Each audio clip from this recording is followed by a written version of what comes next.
in this box is something that is going to completely change how this car looks, and I am so excited. A lot of you will know me for my liveried cars. The first one I ever did was my classic Impreza. I did that in the classic 555 livery. That took me ages, and it probably wasn't the best quality, but it still looked so good. And that made me completely fall in love with liveries. I then ended up doing another one on my 2004 WRX, which looked like this. And that was a really tricky one to do because of the curve on the side. But I've decided that this car is the perfect daily, except it's lacking the fun that I got from driving around in a liveried car. There was something so exciting about that, and something so fun just driving around in a car that really stands out, and that's what I want for this. And I started thinking about liveries I love and what liveries would suit this, and I decided on one from, I believe, the 70s. It was an old Formula 1 livery that I'm sure most of you will recognise. I don't believe it's ever been put on a car like this before. I've never seen one in person on any car, and I think it's going to look absolutely brilliant. It's going to be gold alongside the black paint, which I think will look really nice. I used to have a Clio 197 that was black with gold wheels and gold decals. I loved how that looked, so hopefully this will be more of the same. Let's get started. Because there were so many different parts to the livery, we decided to start spreading them out and just putting them by the correct panels. This was the point where I really started to see a little bit of the vision, and I was so excited. We finished spreading them out. We decided to start on the big stripes down the side first because we decided those were going to be the hardest, and we just kind of wanted to get that out of the way. Now, I've gone back and checked the recording. It took us 30 minutes just to line it up. Not to apply it, not to lay it down at all. Literally to line it up and figure out how it would fit. I don't know why this was so complicated considering it was made for this vehicle, but just getting it to line up exactly right was so difficult. And when we finally did, it took us almost another hour on top of that to lay it correctly. This was such a difficult part, so I'm so glad I had help. And it was just made worse by the fact that I knew I had to do the exact same thing on the other side. After we were finally happy with the position it was in, I decided to start going from the middle. I figured this would be the best way to keep it as close to how we laid it as possible. My worry was if I started from the left or the right, it would end up straying slightly from that position by the time I got to the other end. So I had to kind of cut the backing off and work up and then work across. This was the first glimpse I had of the colour, and I was so obsessed with it. It looked so good. We'd finally finished with the rear side at this point, so we were able to move and work back down. This part, it was really difficult to make sure it stayed sort of dead straight along the lines of the bottom of the car, but a combination of masking tape and hopes and dreams somehow worked out. It was helpful to have a second person because I had my mum peeling the backing back as I squeegeed over the top. Once it was done, I moved on to some finer details. We did the other side off camera, but it took us so much less time because I think we knew how to lay it. It was so much easier doing it a second time around. With the stripe being one of the biggest parts of the livery, I was so excited to see it on, and I think the way it kind of curved around the really wide arches of the 370 just looked beautiful, and I was so excited to see the final product at this point. The next thing we decided to do was move on to the big JPS sticker that was going to go on the bonnet.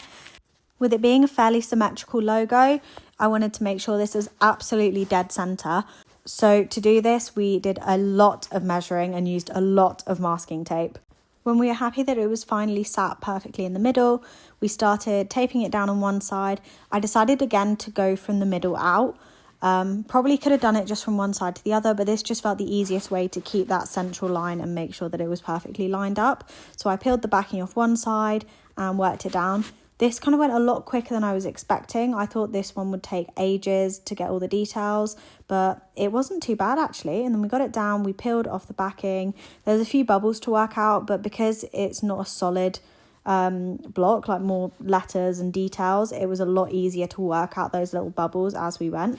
But I think it looked really good by the time it was on, and I was happy that it was close enough to dead center for me. Now I felt like the hardest parts were over. It was going on to slightly smaller stickers that were going to be a lot easier to work with. So the next biggest ones we decided were the big JPSs that were going on the side. The key thing lining these up was just to make sure that they were dead straight. But it was easier just to line up where they were going because it wasn't super specific. It just had to be on the left-hand side of that door. We just were able to work from top to bottom for this one. And it was fairly easy, went on nice and quickly and looked really good afterwards. I'm going to leave it at this point because we've got something else on. but I'm gonna leave the car at the unit here and come back to it. But I'll give you a little walk around of how it's looking so far. I'll be coming back to finish it all off tomorrow. But I think that is all the really difficult parts done. The only issue is going to be this big John Player sticker like the one on the side there for the boot. But when planning that, I forgot about this giant antenna. So whether I put this on or not, I'm not sure. I think my plan is to put everything else on, see how it looks.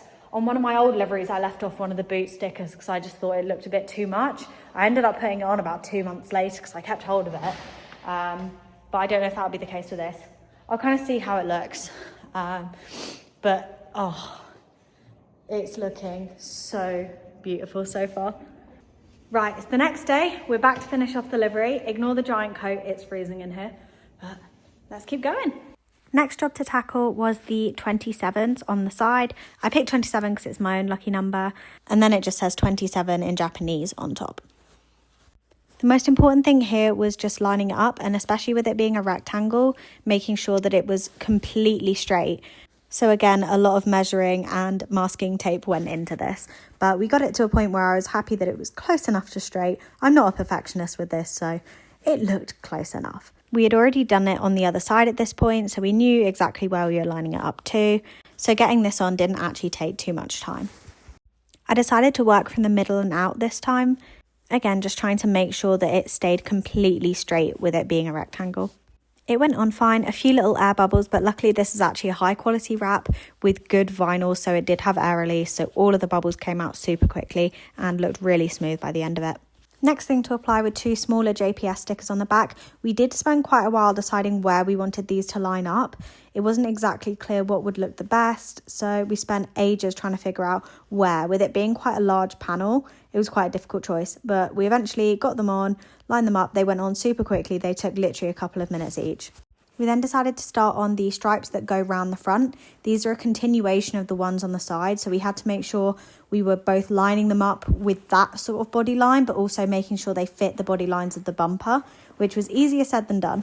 We decided to tape them on and then step back and have a look at how they looked, just to make sure we were happy with the end result. But we got them masked up like that. They look good, so we decided, let's just do it. When you're doing a livery like this, you can't spend too much time obsessing over the tiniest details of placement, and you also need to make sure that you're always stepping back to look at it, because when you're up that close to it, it might look perfect, but then you step back and realize it doesn't look quite right. So there was a lot of that. But eventually we just decided to pick a starting point and ending point and go from there. So we worked from the inside out, and that worked really well. It laid down. I think it started to tie the whole car together, especially because it looked like that continuation of the line. All these smaller details were starting to really tie into the big picture. Everything was looking a bit more cohesive, and I couldn't wait to see it all done. Now it was time for the smaller John Player special ones to go across the bottom. I also added an EBC sticker above this. For anyone that doesn't know, I fit an EBC big brake kit to my car. Completely obsessed with it, so I wanted to add that on. I'll also be adding any brands that become part of this build to the car, kind of going up that sort of wheel arch there, and also on the front wheel arch. These were smaller stickers, so a lot easier to do. Didn't take too much time. Next was just another John Player special one that was meant to go on the diagram. It looked like it was meant to go on just above where the number plate is, but it just didn't look like it would fit there. So we decided to put it on the bottom of the lip instead. And I think that looked a lot better. Again, just measuring to make sure it's straight, and then it was nice and quick and easy one. This is so embarrassing. I was trying to pose and be an influencer, and yeah, immediately slipped. Just embarrassing. Now the next thing to do was the sun strip, and I wasn't 100% sure if I wanted this or not. We started to line it up, trying to get it equal and everything, and I realised sort of halfway through that it would be going completely over my sensors, so like the light sensor and the rain sensor, and those are actually kind of useful, so I decided not to put it on. I'm not sure if there's a way around this, but I couldn't just cut that part out of the sun visor, because the sensors are exactly where the Nissan writing would go. So I've left it. I mean, I kept the stuff so I can still put it on, but not really sure what to do about this one. So if you have any advice, put it in the comments. Now, onto the absolute last sticker. I was really nervous about doing this one because this is the one that went over the antenna. What I did is I used a load of masking tape and made sort of a mould around the antenna, and then I stuck that onto the dead centre of the JPS sticker. I had a look at it with that masking tape mould on and decided it wouldn't really impact the look that much without the central bit. So I just cut that circular hole out and laid it over. Somehow this worked. We were able to lay it. We kind of started from the centre out and sort of squeegeed it that way. I don't know how, but it actually worked and it looked fine. Like, it looks like it was meant to be there. The antenna didn't really cause too much of a problem. So I have no idea how I conned this, but it actually worked. So I'm quite proud of myself for that one. You can see how it kind of fits around it. I think it was actually quite well planned somehow. But anyway, here is the car completely finished. I'm so happy with how it came out. I absolutely love it. I know it might be a slightly controversial one, like not everyone's going to like it, but I'm really happy with it. I think we did a really good job, and I'm so happy to be driving around in something that I feel like looks cool again. And here's how it looks in the sun. To be honest, I'm not sure the videos do it justice. I think it looks so much better in person, but either way, I'm super happy with it, and thank you guys for watching.